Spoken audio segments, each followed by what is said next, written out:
उच्चतम न्यायालय ने गुरुवार को एआईएमआईएम प्रमुख असदुद्दीन ओवैसी की उस याचिका पर विचार करने पर सहमति जताई जिसमें पूजा स्थलों पर 1991 के कानून को लागू करने की मांग की गई है। ये कानून किसी जगह के धार्मिक चरित्र को उसी तरह बनाए रखने के लिए है जैसा वो 15 अगस्त 1947 को था।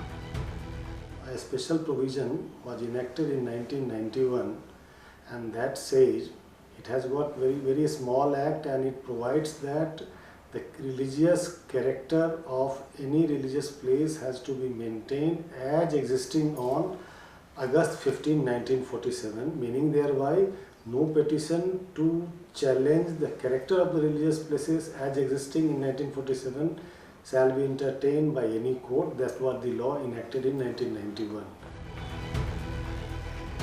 हालांकि इस अधिनियम में कुछ अपवाद भी हैं। ये अधिनियम प्राचीन और ऐतिहासिक स्मारकों, पुरातात्विक स्थलों या अवशेषों पर लागू नहीं होता। इसके लिए प्राचीन स्मारक और पुरातात्विक स्थल और अवशेष अधिनियम 1958 में प्रावधान किया गया है।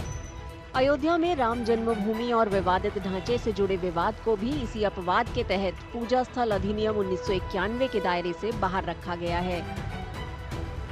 And only one exception was made, that was made for this Ayodhya Ram Janmabhoomi Babri Masjid temple dispute. That this case was kept out of the purview of this 1991.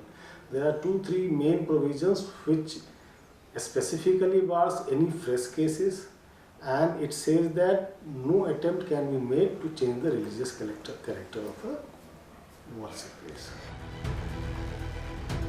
अधिनियम के उल्लंघन के लिए सजा के तौर पर 3 साल की जेल और जुर्माना शामिल है।